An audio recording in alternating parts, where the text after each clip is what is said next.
What if I told you that the youngest player to ever step on an MLS pitch was just 14 years old? Or that someone once scored a hat trick in under 5 minutes? Yeah, MLS is wild like that. And today, we're diving into some of the craziest, weirdest, and most mind-blowing records in MLS history that you probably didn't even know existed. Youngest player in MLS history. Let's start with a record that just got broken, and it's almost hard to believe. The youngest player to ever play Major League Soccer is Cavan Sullivan. He made his debut for the Philadelphia Union at just 14 years and 293 days old. That's not just a record for MLS. That's a professional debut while most kids his age are still figuring out high school. Before Kevin, the record was held by Freddie Adu, who made waves back in 2004 when he debuted at 14 years and 306 days. Everyone thought that record would stand for decades, but the modern MLS Academy system's different now. Clubs are investing earlier, scouting younger, and fast-tracking talent straight into the first team. Cavan Sullivan isn't just a token appearance either. Scouts have pegged him as a future global star, and his pathway reflects how MLS clubs are positioning themselves in global football, not just as a retirement league, but as a developmental hub. Let's stick with the theme of individual brilliance because the next record's about scoring streaks, and no one did it better than Josef Martínez. Longest scoring streak by a player. Josef Martínez holds the record for the longest consecutive scoring streak in MLS history, 15 games in a row. That happened in 2019 when he was leading the line for Atlanta United. To put that into perspective, that's almost half a regular season where every single game he found the back of the net. Scoring consistently at any level is tough, but in MLS with the travel, varied pitch conditions, and defensive setups, it's even more complicated. Martínez wasn't just padding his numbers with penalties either. These were headers, volleys, solo efforts. He was untouchable. What made this streak special was how he carried Atlanta United through a crucial part of the season. Without that run, Atlanta wouldn't have been the same attacking force, and even today, players like Lionel Messi have been on impressive streaks. The Martínez record still stands. Speaking of scoring goals quickly, though, let's move to the fastest hat trick ever recorded in MLS. The fastest hat trick in MLS history. If you've ever wondered what it's like to be on the wrong side of a blitz, just ask the Dallas Burn defenders from June 4th, 1998. On that day, Harut Karapetyan scored a hat trick in just under 5 minutes while playing for the LA Galaxy. That is still the fastest hat trick ever scored in MLS history. He came on as a substitute and just tore through the defense like they weren't even there. By the time the opposition caught their breath, 3 goals had already hit the net. Quick hat tricks like that are rare in football anywhere in the world. For comparison, most hat tricks take an entire game, sometimes even requiring extra time. But Karapetyan's feat is unmatched in the league's history, and even today it feels untouchable. But while Karapetyan holds the speed record, there's another record for the sheer number of goals by one player in a single match. But before we talk about that next record, why don't you hit that subscribe button? Thank you. Most goals in a single MLS match. This one belongs to Clint Mathis, who scored 5 goals in a single match back in August 2000 when the Metro Stars faced the Dallas Burn. Scoring 5 in one game is ridiculous. It's the kind of thing you only see in lower divisions or preseason matches, but Mathis did it in a competitive MLS fixture. Mathis was known for his explosive style, and that day everything he touched turned into a goal. It wasn't just tap-ins. There was variety. Long-range strikes, clinical finishes, composed one-on-ones. Since then, no player's been able to break that record. A few have hit 4, but 5 remains the number to beat in MLS. But let's shift from individual achievements to team records, specifically the wildest and most extreme game records the league has seen. Wildest game records in MLS. Let's start with the weather because nothing tests players like extreme conditions. The coldest MLS Cup Final ever was played in 2013 between Sporting KC and Real Salt Lake. The temperature was 22 degrees Fahrenheit, minus 5.5 Celsius at kickoff. Imagine trying to control the ball or worse, getting tackled in those freezing conditions. Then there's the longest shootout in MLS playoff history, also that same 2013 final. The game went into a shootout that lasted 10 rounds before Sporting KC finally claimed the title. Players who didn't expect to take penalties that day ended up stepping up because everyone else had already gone. And in terms of penalties, FC Dallas holds the record for most consecutive penalties scored in a shootout, 8 straight during the 2020 playoffs. Those aren't just odd stats, they tell the story of MLS's unpredictable nature. Extreme weather, marathon shootouts, and penalty drama, MLS has a way of producing the unexpected. Now that we've talked about these wild match records, let's look at some home and away extremes. Records that show just how much home advantage or road endurance can define a team's season.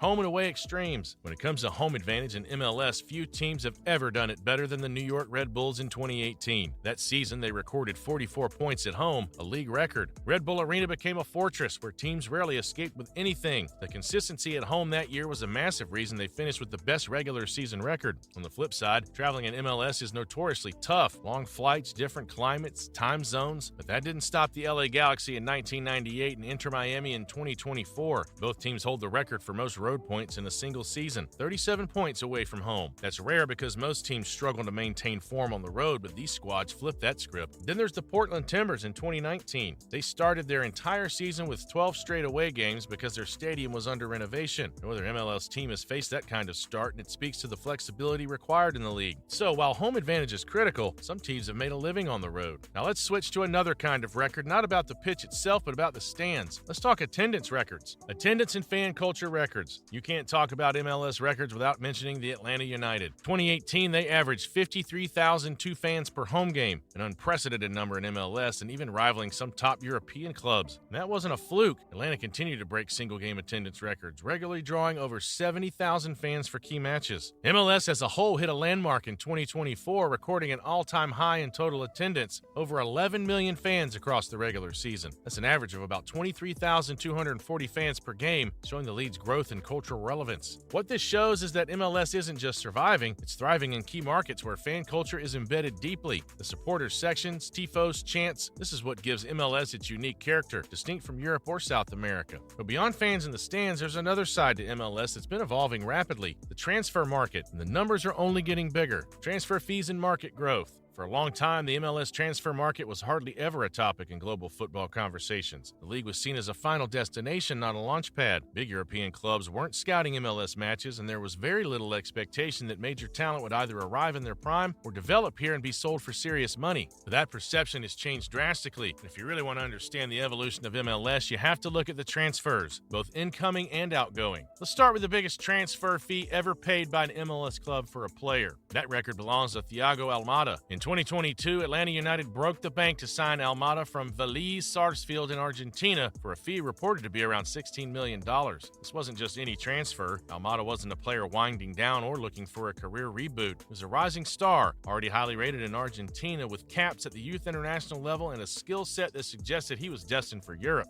Atlanta didn't just buy potential, they bought pedigree, and it paid off almost immediately. Almada's performance has elevated the team, and shortly after, he went on to win the World Cup with Argentina in 2022, further boosting his profile and the credibility of MLS as a league that can host real talent. On the other side of the transfer ledger, MLS's most expensive sale to date remains Miguel Almirón, another Atlanta United product. Almirón was sold to Newcastle United in the English Premier League for $27 million in January 2019. That move wasn't just a financial success, it was symbolic. For the first time, a player who'd starred in MLS was being bought for a premium price by a Premier League club, not as a squad filler, but as a marquee signing. Almirón has since become an integral player for Newcastle, proving that the quality gap between MLS and Europe is closing, especially for attacking talents. Since Almirón's sale, other big money departures have followed. Ricardo Pepi left FC Dallas for Augsburg in Germany for around $20 million, and Brendan Aronson moved from Philadelphia Union to Red Bull Salzburg for $14 million.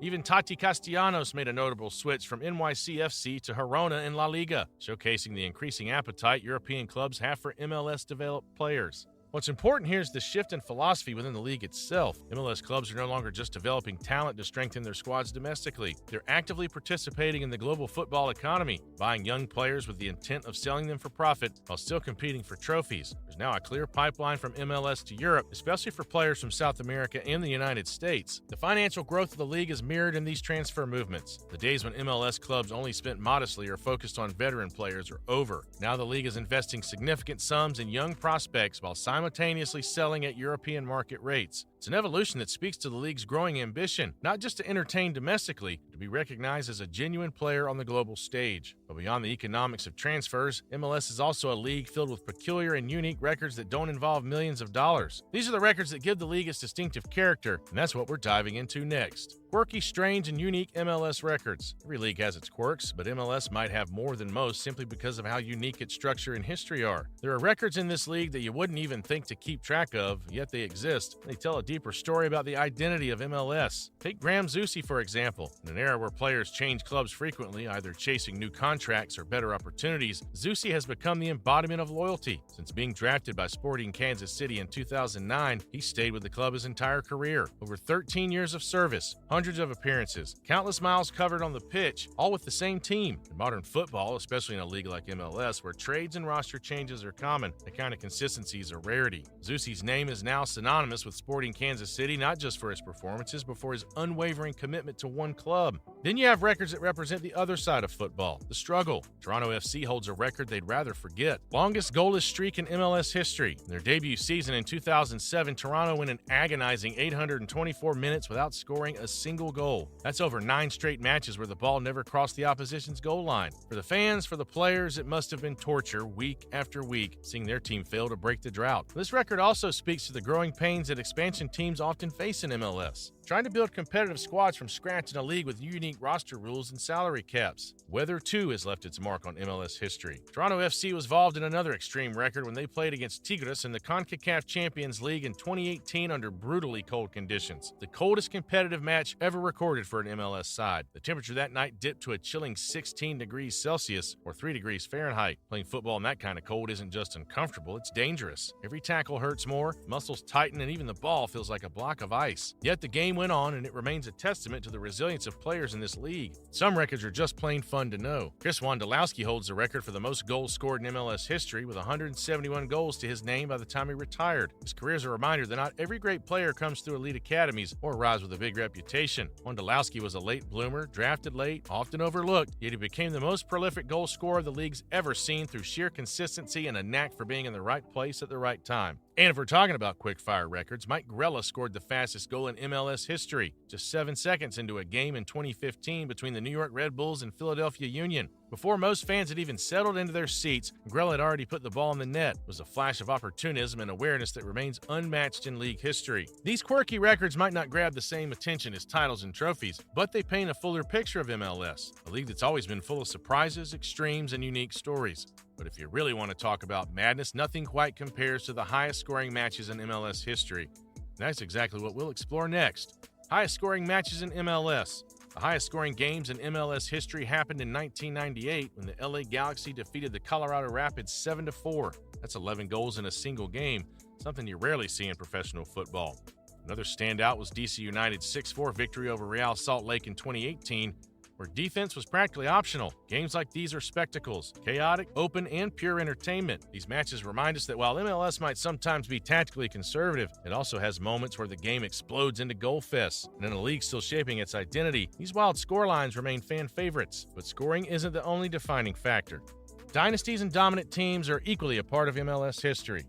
So let's wrap up by talking about the most dominant teams the league has ever seen. Most dominant MLS teams and seasons. When you think of MLS dominance, LA Galaxy's early 2010s era stands out. Between 2011 and 2014, they won 3 MLS Cups, driven by players like Robbie Keane, Landon Donovan, and David Beckham. Then there's Toronto FC's 2017 season, often cited as the greatest single season in MLS history. They won the Supporters' Shield, the Canadian Championship, and the MLS Cup, completing a historic treble with 69 regular season points, the highest at that time. Recently, FC Cincinnati in 2023 captured the Supporters' Shield with dominant consistency, a sign that new powerhouses are emerging. These dynasties matter because they shape how we remember the league's history. Moments of brilliance, consistency, and titles. Now that we've gone through the individuals, the records, and the dynasties, it's clear MLS has a rich tapestry of stories. But what do you think? How crazy are some of these records? Well, let me know the ones you think I forgot to add. And thank you for watching, and don't forget to subscribe to the Soccer Deconstructed and check out the previous videos.